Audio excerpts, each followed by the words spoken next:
কাশ্মীর ইস্যুতে পাক ভারতের অন্যরকম ঘোষণা, অঞ্চলটি ঘিরে অস্থিরতা থামবে কবে?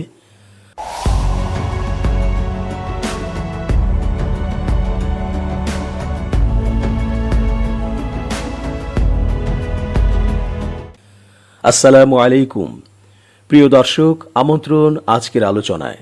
চেঞ্জ টিভির আন্তর্জাতিক চোখ অনুষ্ঠানে এস জে রতন স্বাগত জানাচ্ছি। সাম্প্রতিক যুদ্ধের পর থেকেই দুই দেশের মধ্যে নানা আক্রমণাত্মক, হিংসা প্রতিহিংসামূলক কথা, বক্তব্য, ঘোষণা ও মতামত অব্যাহত আছে। বিশেষ করে পাকিস্তান ভারতের বিরুদ্ধে সফল প্রতিরোধ ও তাদের যুদ্ধবিমান বিধ্বস্ত করার পর বেশ প্রশংসায় ভাসছে বিশ্বব্যাপী। অপরপক্ষে ভারত লজ্জায় লাল অবস্থা থেকে বেরিয়ে আসতে নানা গল্প বানাচ্ছে। তারাও জানাচ্ছে তারা নাকি পাকিস্তানকে পরাস্ত করেছে, অপারেশন সিঁদুর নাকি সফল। ইতিহাসের পেছনে গেলে কাশ্মীর নিয়ে জানা যায় নানা কথা, যে কাশ্মীরের পেহেলগামে হামলার রেশ ধরেই পাক ভারত যুদ্ধের অবতারণা। কাশ্মীর নিয়ে নিজেদের অটল অবস্থান পুনর্ব্যক্ত করেছেন পাকিস্তানের সেনাপ্রধান ফিল্ড মার্শাল সৈয়দ আসিম মুনির। আন্তঃবাহিনী জনসংযোগ পরিদপ্তর আইএসপিআর জানিয়েছে, বৃহস্পতিবার আর্মি অডিটোরিয়ামে হিল্লল টকসে অংশগ্রহণকারীদের সঙ্গে মতবিনিময় করেছেন তিনি। সেখানে উপস্থিত বিভিন্ন বিশ্ববিদ্যালয়ের উপাচার্য, অধ্যক্ষ ও শিক্ষকদের উদ্দেশ্য করে তিনি বলেছেন, ভারতের বোঝা উচিত কাশ্মীর কখনোই পাকিস্তানের অগ্রাধিকার থেকে সরে যাবে না। কাশ্মীর ইস্যুতে কোনো চুক্তি সম্ভব নয় এবং আমরা তা কখনোই ভুলব না, এ খবর দিয়েছে ARY নিউজ। আসিম মুনির বলেছেন, কয়েক দশক চেষ্টার পরও কাশ্মীর ইস্যু চাপা দিতে ব্যর্থ হয়েছে ভারত। এটি একটি বৈশ্বিক উদ্বেগের বিষয়। কাশ্মীর আন্তর্জাতিক ইস্যু। এছাড়া ভারতে সন্ত্রাসবাদ বৃদ্ধি সহ দেশটির অভ্যন্তরীণ সমস্যার কথা উল্লেখ করে তিনি বলেছেন, এর জন্য ভারতের নিজস্ব নীতিই দায়ী, বিশেষ করে মুসলিম সহ সংখ্যালঘুদের ওপর দমন পীড়ন। বেলুচিস্তানের পরিস্থিতি নিয়ে তিনি বলেছেন, বেলুচিস্তানে অস্থিরতার জন্য প্রদেশটির মানুষরা নন, বরং ভারতের সঙ্গে যুক্ত বহিরাশক্তি দায়ী। অপরপক্ষে অপারেশন সিঁদুর এখনও শেষ হয়নি বলে ঘোষণা দিয়েছেন ভারতের প্রধানমন্ত্রী নরেন্দ্র মোদী। দ্য নিউজের এক প্রতিবেদনে দাবি করা হয়েছে, মোদীর এই বক্তব্য তার দেশের রাজনৈতিক উত্তেজনা পুনরুজ্জীবিত করেছে এবং আঞ্চলিক বিতর্ক তীব্র করেছে। বৃহস্পতিবার পশ্চিমবঙ্গে এক সমাবেশে মোদী পাকিস্তানকে উদ্দেশ্য করে বলেন, বুঝতে হবে, আমরা তোমাদের বাড়িতে ঢুকে গেছি এবং তোমাদের 3 বার হত্যা করেছি। এক্ষেত্রে তিনি সামরিক অভিযানগুলোর কথা উল্লেখ করেছেন, বিশেষ করে 2016 সালের উরি সার্জিক্যাল স্ট্রাইক, 2019 সালের বালাকোট বিমান হামলা এবং 7 মের অপারেশন সিঁদুরের কথা উল্লেখ করেন তিনি। অপারেশন সিঁদুরকে 140 কোটি ভারতীয়ের সমর্থিত একটি জাতীয় অভিযান হিসেবে চিত্রিত করেছেন তিনি। তার দাবি, ভারতীয় বাহিনী নিয়ন্ত্রণ রেখা পেরিয়ে পাকিস্তানের সন্ত্রাসী অবকাঠামো ধ্বংস করেছে। এমন একটি অভিযানের কথা পাকিস্তান কখনো ভাবেনি বলেও উল্লেখ করেন মোদী। তিনি বলেন, এখন যেহেতু আমি সিঁদুরের পবিত্র ভূমিতে দাঁড়িয়ে আছি, তাই সন্ত্রাসবাদের বিরুদ্ধে নতুন সংকল্পের কথা বলাই ন্যায্য। সন্ত্রাসীরা আমাদের বোনদের সিঁদুর মুছে ফেলার সাহস করেছিল, কিন্তু আমাদের বাহিনী তার শক্তি উপলব্ধি করেছে।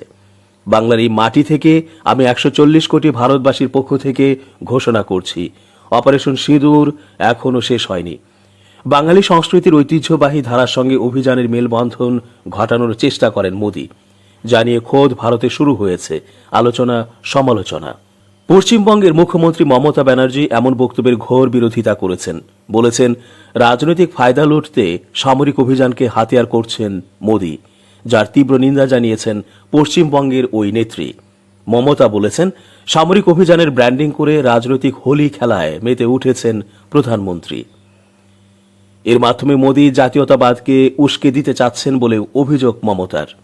বলেছেন, রাজনৈতিক হাতিয়ার বানাতেই অপারেশন সিঁদুর নামকরণ করা হয়েছিল। তবে আমি এ বিষয়ে কিছুই বলবো না। যখন বিরোধী দলের নেতারা দেশের জন্য চিৎকার করছেন, তখন প্রধানমন্ত্রী রাজনৈতিক হোলি খেলায় মেতে উঠেছেন। একজন প্রধানমন্ত্রীর এমনটা শোভা পায় না বলেও মন্তব্য করেছেন মমতা। ধর্মীয় উস্কানি দিতেও সামরিক এই অভিযানকে ব্যবহার করা হচ্ছে বলে উল্লেখ করে মোদীর উদ্দেশ্যে মমতা বলেন, এসব মিথ্যা প্রচারণা বন্ধ করুন।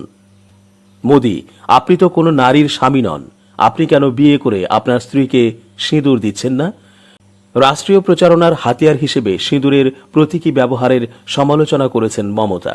বলেছেন, এভাবে সিঁদুর বিক্রি করা যায় না। পারমাণবিক শক্তিধর প্রতিবেশী ভারত ও পাকিস্তান বিরোধপূর্ণ কাশ্মীরকে নিয়ে দুটি যুদ্ধ ছাড়াও একবার সীমিত তবে তীব্র সংঘাতে জড়িয়েছিল। কিন্তু এই ভূখণ্ড নিয়ে তাদের মধ্যে বিরোধ কেন, আর এর শুরুই বা কিভাবে হয়েছে? ইতিহাস থেকে জানা যায়, ব্রিটিশ উপনিবেশ থেকে ভারত স্বাধীন বা পাকিস্তান সৃষ্টির আগে থেকে কাশ্মীর অঞ্চলে সংঘাত ছিল। জাতিগতভাবে বৈচিত্র্যময় হিমালয় অঞ্চল, কাশ্মীরের খ্যাতি আছে হ্রদ, সবুজ উপত্যকা আর বরফাবৃত পর্বতমালার নৈসর্গিক সৌন্দর্যের জন্য। তাই একে ভূস্বর্গ বলা হয়। 1947 সালের আগস্টে ভারত ও পাকিস্তান ব্রিটেনের কাছ থেকে স্বাধীনতা লাভের আগে থেকেই এই অঞ্চলে তীব্র সংঘাত চলছিল। ভারতের স্বাধীনতা আইন অনুসারে মুসলিম অধ্যুষিত কাশ্মীর ভারত কিংবা পাকিস্তান যে কারো সঙ্গে যোগ দেওয়ার ক্ষেত্রে স্বাধীন ছিল।